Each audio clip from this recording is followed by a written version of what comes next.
Για αρχή πρέπει να κάνουμε τις συστάσεις. Τώρα, αν κάποιοι από εσάς, ελάχιστοι υποθέτω, έχει τύχει να πέσετε πάλι πάνω στη φάτσα μου κάποτε μέσα στην άβυσσο του YouTube, έχει καλώς. Έτσι κι αλλιώς ο αλγόριθμος κάνει θαύματα. Για τους υπόλοιπους, είμαι ο Μιχάλης.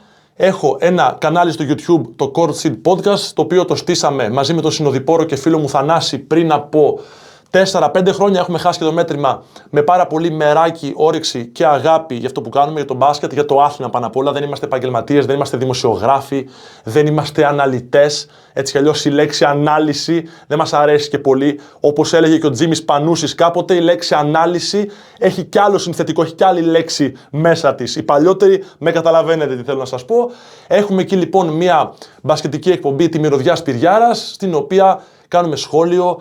Κάνουμε αφιερώματα με ρετρό πινελιές συχνά πυκνά. Είμαστε και λίγο παλαιάσκοποι και λάτρεις του ρετρό, τόσο ο Θανάσης όσο και εγώ.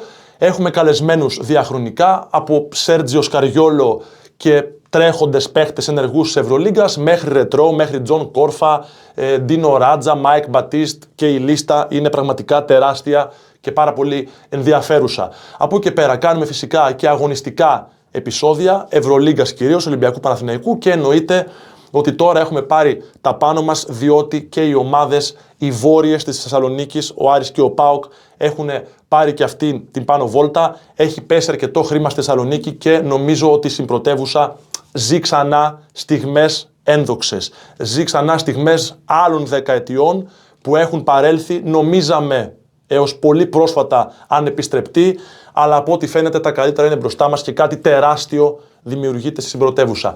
Αυτό το τελευταίο, ότι το μπάσκετ ανεβαίνει, ο ΠΑΟΚ είναι ξανά πάρα πολύ δυνατός στο προσκήνιο, με πάρα πολύ δυνατό επενδυτή, με προπονητή, θα σας πω για τον Τρικέρι σε λίγο, και ένα πάρα πολύ δυνατό ρόστερ το οποίο χτίζεται με ορίζοντα, με βλέμμα προς την Ευρωλίγκα μεριά, να είμαστε καλά σιγά σιγά, από του χρόνου, από του παραχρόνου, δεν έχω ιδέα πότε. Έτσι λοιπόν, δίνοντας και εμείς όλο ένα και περισσότερα βιντεάκια για τον ΠΑΟΚ, ο οποίος έχει πάρα πολύ μεγάλο ενδιαφέρον, βρίσκομαι και εγώ εδώ, αν αναρωτιέστε, στο κανάλι το οποίο παρακολουθείτε, αποδεχόμενος την πρόσκληση των παιδιών. Βρισκόμαστε λοιπόν στο ΠΑΟΚ Basket. Είναι το πρώτο επεισόδιο της νέας εκπομπής Black and White Courtside, γιατί βλέπουμε το μπάσκετ από πάρα πολύ κοντά, έξω από τη γραμμή. Εγώ ήμουν και παλιός παίχτης, δεν έχει αυτό σημασία, αλλά ακριβώς έξω από τη γραμμή, όχι παρά έξω. Ασπρόμαυρα λοιπόν θα τα λέμε, είναι μια εκπομπή αφιερωμένη στον ΠΑΟΚ, θα τα λέμε αμιγώς μπασκετικά και μόνο. Να σας πω για το άλλο το κανάλι το δικό μας και τη Μυρωδιά Σπυριάρα, στην εκπομπή που σας έλεγα προηγουμένως.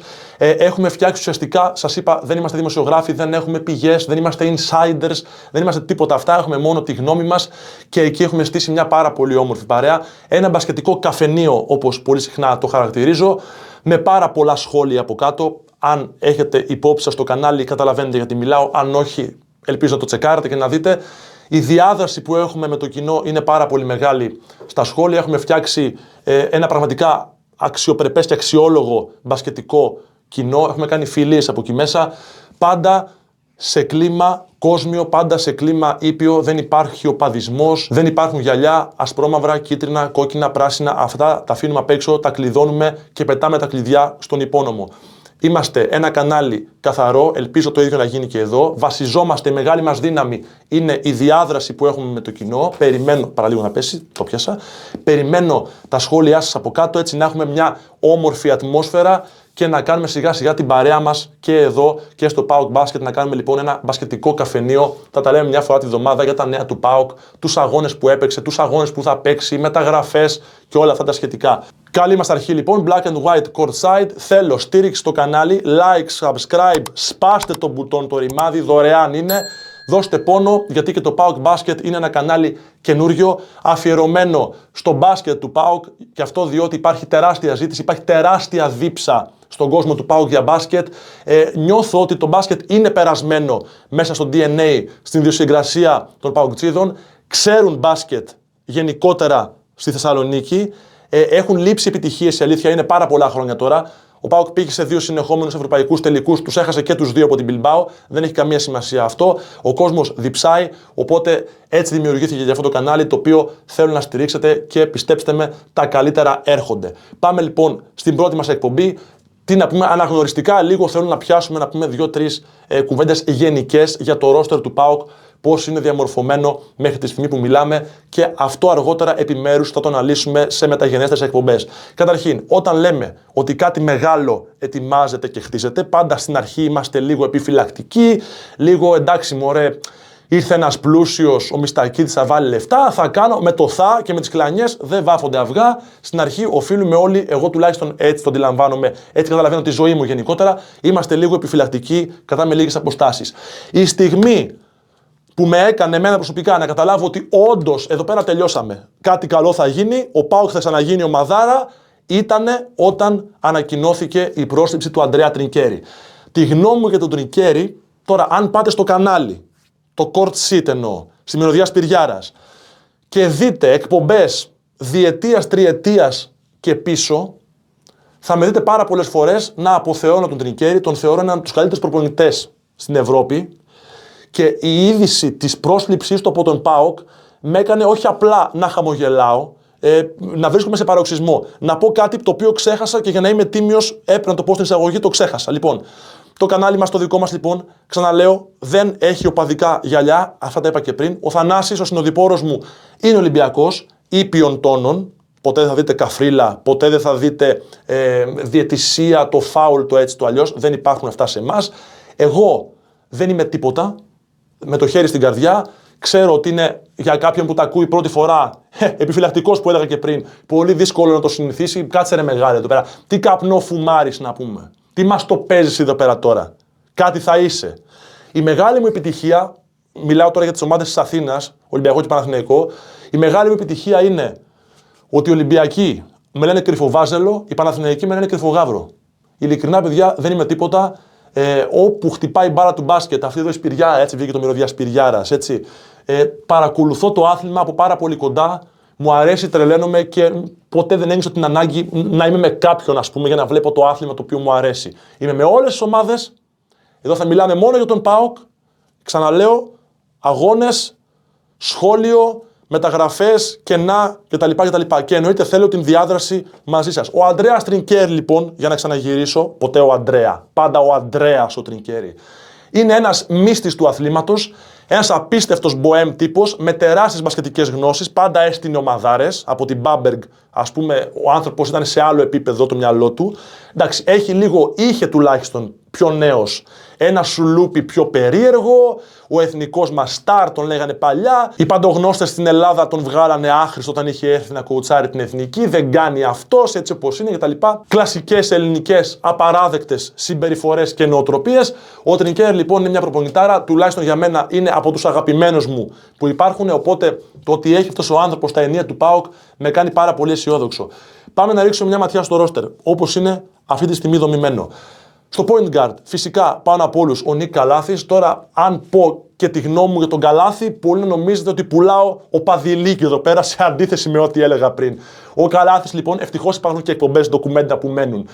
Είναι, κατά τη γνώμη μου, ένας από τους καλύτερους. Βασικά, αυτή δεν είναι η γνώμη μου. Αυτή είναι η πραγματικότητα.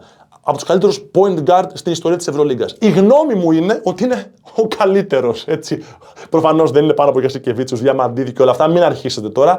Στα μάτια και στο μυαλό το δικό μου, τον Καλάθη τον είχα πάρα πολύ ψηλά. Από τον Καλάθη θα ξεκίναγα την ομάδα μου, όποια και αν ήταν αυτή. Όπως και αν τη λέγανε. Ρεάλ Μαδρίτης, Τσεσεκά, θέλετε παλιότερα, Παναθηναϊκό, Ολυμπιακό, οτιδήποτε. Τον Καλάθη θα έπαιρνα πρώτον. Πάντα. Και ας μην είχε σουτ. Έτσι, που λέγανε ότι ο Καλάθης πετάει τα τούβλα, έτσι, τουβλάθης. Γνώστες τώρα, Νίκ Τουβλάθης. Λοιπόν, ο Καλάθης, δεν θα κάνω περαιτέρω σχόλια, είναι ένας θρύλος του αθλήματος, του ευρωπαϊκού μπάσκετ. Το ότι έρχεται στον ΠΑΟΚ με ένα βαρβάτο συμβόλαιο με κάνει πάρα πολύ χαρούμενο, γιατί ο Καλάθης είναι μια πολύ μεγάλη πολυτέλεια, ένας παίχτης ο οποίος έπαιζε πέρυσι στην Ευρωλίγκα 25 λεπτά. Έτσι, μόνο τελειωμένος και μόνο σακάτης δεν είναι. Τα λόγια τελειώνουν εκεί για τον Καλάθη. Ο άνθρωπος είναι παιχταράς και ανεβάζει επίπεδο όλους τους συμπαίκτες.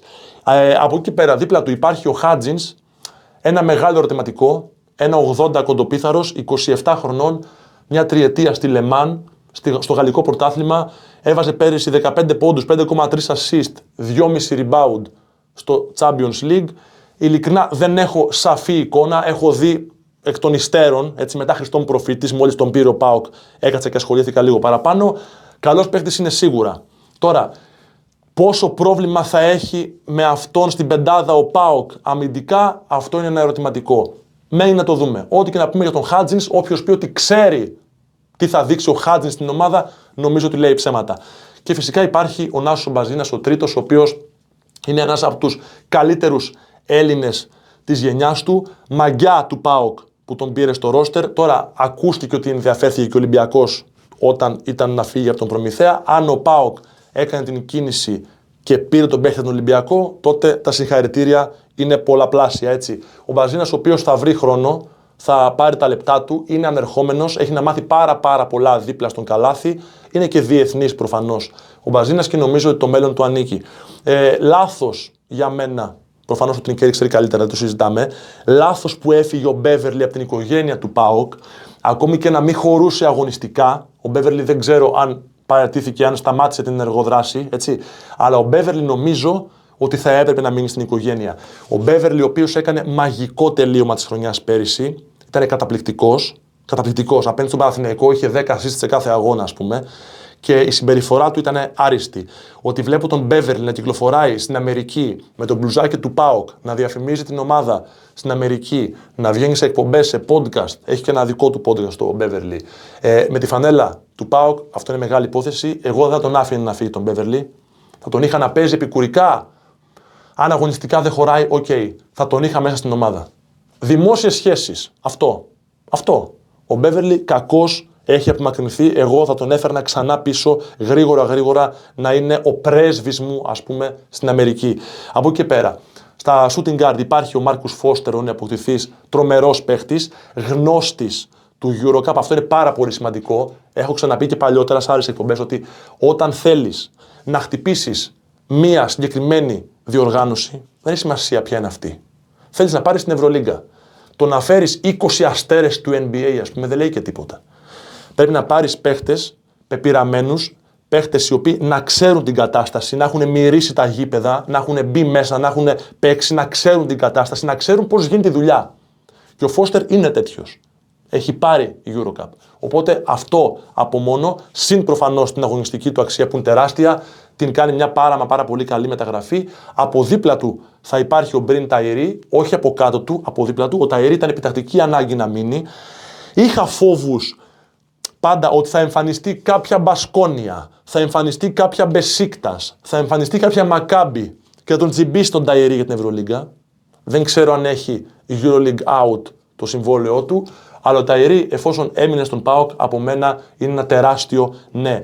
Υπάρχουν τώρα στις γραμμές των κοντών και ο Ναζ Μητρουλόγκ και αυτός να καλύπτει κενά δεξιά-αριστερά, μαζί με τον Φίλιο, ο οποίος από ό,τι ξέρω θα παραμείνει στην ομάδα, έτσι και αυτός να παίρνει κάποια λεπτά να γεμίζει τρύπες. Από εκεί και πέρα πάμε στα small forward που εκεί είναι η μεγάλη τρύπα του ρόστερ. Υπάρχει ο Περσίδης μόνο, εκεί θα πάρθει μεταγραφή. Τώρα, το ποιος παίχτης θα είναι αυτός, γιατί και ο Σίλτς λένε ότι πάει προς Φενέρ Μπαχτσέμεριά. Ποιος θα είναι αυτός ο παίχτης, θα το αναλύσουμε σε άλλη εκπομπή. Ίσως στην επόμενη, στη δεύτερη, θα δώσουμε μερικά ονόματα και μερικές επιλογές για τον ποιον θα μπορούσε ο ΠΑΟΚ να πάρει ως small forward. Καλή εκπομπή αυτή, θα σημειωθεί, ίσως είναι αυτή η επόμενη. Ο Περσίδης, ο οποίος είναι ένα παιδί το οποίο σε ηλικία τέτοια σπάνια βλέπεις τέτοια εξέλιξη σε παίχτη. Είναι πάρα πολύ εξελίξιμος, έτσι, και δεν είναι και 20 χρονών. Έχει φτιάξει το κορμί του, πάντα ο Περσίδης ήταν αθλητικός. Αλλά αντί να έχει μια σταθερή, έστω όχι φθήνουσα, σταθερή πορεία το κορμί του και η απόδοση του, η αθλητικότητά του, εδώ βλέπουμε ότι το παιδί απογειώνεται. Παίζει και μπάσκετ αρκετά καλό, συν τα αθλητικά του προσόντα. Τον έφεραν μέχρι την πόρτα της εθνικής ομάδας. Μεγάλη του μαγιά. Νίκο Περσίδη, να ξέρεις, σ' αγαπάμε πάρα πολύ. Ήσουν και καλεσμένος στην εκπομπή μας παλιότερα. Και ο Περσίδης θα είναι ο δεύτερος small forward πίσω από αυτόν που θα έρθει. Στα power forward υπάρχει απόκτηση του Raekwon Gray από την ΑΕΚ. Ο Gray, ο Charles Barkley των φτωχών, είναι πολύς, είναι γεμάτος, έτσι στο σουλούπι του, μην πω την απαγορευμένη λέξη τώρα και μας κόψουν από την πρώτη εκπομπή, δεν θέλω. Ο Gray, ο Barkley των φτωχών, ένα πραγματικό τέρας, μια ομή δύναμη, ένας άνθρωπος ο οποίος δεν κουνιέται εύκολα από το ζωγραφιστό. Είναι πάρα πολύ καλή κίνηση και έχεις και τον Νίκο Χουγκάζ ως αναπληρωματικό, ο οποίος συμπληρώνει τον Gray. είναι ο τύπος που απειλεί απ' έξω με το stretch στοιχείο να ανοίγει το γήπεδο, να πυροβολάει τρίποντα. Ο Χουγκάζ, ο οποίος έλειψε από τον ΠΑΟΚ στο τέλος της χρονιάς τραυματίας. Αν ο Χουγκάζ έπαιζε, δεν θα πω άλλο. Εντάξει, δεν έχει ο Kevin Durant τώρα που έλειπε, ο Χουγκάζ, αλλά αν ο Χουγκάζ ήταν στα μάτς με την Bilbao και με τον Παναθηναϊκό, στους ψηλούς, εδώ υπάρχει η πλήρης υπεροπλία, υπάρχει ο Κάι Αλεξάνδρ, ο οποίος είναι ευρωλιγκάτος ψηλός, τελεία, από την Τόφας, πολλά χρόνια στο EuroCup και αυτός, είπαμε, γνώστης της κατηγορίας.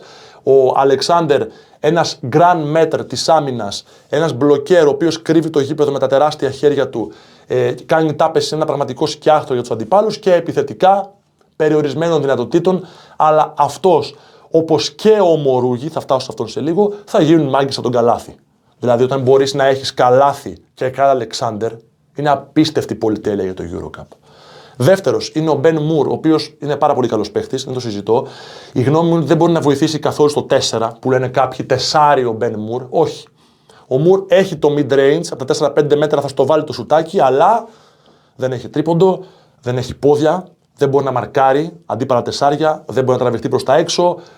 Όταν τον βάζεις τεσάρι, χάνεις την δύναμή του τη μεγάλη που είναι το επιθετικό rebound και το τελείωμα. Άρα, παίχτης Μουρ ως τεσάρι για μένα δεν υπάρχει. Τώρα, αν θα τον βάλεις 2-3 λεπτά επικουρικά σε ειδικές καταστάσεις και συνθήκες, αυτό είναι άλλο Ευαγγέλιο. Αλλά να στηρίζεσαι στον Μουρ ως 4, όχι. Ο Μουρ είναι πεντάρι, ανανέωσε, βιάστηκε ο ΠΑΟΚ να τον ανανεώσει. Είναι η γνώμη μου αυτή. Καλός, χρυσός, άγιος ο Μουρ. Νομίζω ότι έβρισκες και καλύτερον. Τέλος πάντων, ξέρετε από ποδητήρια, είναι μια σταθερά. Ο Μουρ τον κρατάμε και μας αρέσει και πάρα πολύ τελικός. Έτσι. Ο Μορούγι έκανε το σταυρό μου. Κρατήστε τον. Μην τον αφήσετε να φύγει. Κρατήστε τον. Ο Μορούγι σε 2 χρόνια μπορεί να είναι με το σπαθί του το παλικάρι παίχτης Ευρωλίγκας. Ήρθε ως ένα παιδί το οποίο ήταν τελείως άγουρο, καταπληκτικός αθλητής, λίγος μπασκετμπολίστας, τεχνικά, τελειώματα δεν έχει, αλλά είδαμε ραγδαία βελτίωση στο δεύτερο μισό της χρονιάς. Έκανε παιχνιδάρες ο Μορούγι, έβαζε βολές ο Μορούγι, έβαζε σουτάκια ο Μορούγι. Τον είχε αναλάβει ο Μαργαρίτης από ό,τι ξέρω και τον έκανε άνθρωπο τον Μορούγι. Οπότε καταλαβαίνετε, με τον καλάθι να κόβει και να ράβει, ο Μορούγι πόσο θα ανεβάσει το κασέ του και τι μπάσκετ μπορεί να παίξει και να χτυπήσει στην πόρτα της Ευρωλίγκας. Σιγά τα ταγάρια που έχουμε δει κατά καιρού στην Ευρωλίγκα. Μπορεί και ο Μορούγι να φτάσει εκεί, έτσι. Τώρα, το να δοθεί δανεικός που λέγανε όταν ήταν ο ΠΑΟΚ και χτύπησε την πόρτα του Φαλ, που μετά πήγε στον Παναθηναϊκό, ο Μορούγι θα δίνονταν δανεικός. Το ακούω και αυτό. Αν μπορείς να πάρεις έναν παίκτη ακόμα τύπου και κλάσης Φαλ, το κάνεις και αφήνεις τον Μορούγι δανεικό. Λοιπόν, αυτά. Φυσικά νομίζω υπάρχει και ο Ιατρίδης ακόμα στην ομάδα, έτσι, μην ξεχάσουμε το να αναφέρουμε και αυτόν, έτσι, γιατί δεν θα είναι σωστό να τον αφήσουμε απ' έξω. Αυτά. Αυτό ήταν το roster του ΠΑΟΚ, όπως διαμορφώνεται μέχρι σήμερα. Αυτή ήταν η εκπομπή Black and White Courtside. Στο επόμενο επεισόδιο πιθανότατα θα κάνουμε αυτό που είπα, να πούμε 2-3 ονόματα έτσι για small forward του ΠΑΟΚ. Μπορεί να έχουμε και μεταγραφή ως τότε, κανένας δεν ξέρει. Να είστε καλά, φίλοι μου. Σας ευχαριστώ πάρα πολύ. Καλή μας αρχή. Τα λέμε σύντομα. Φιλιά πολλά.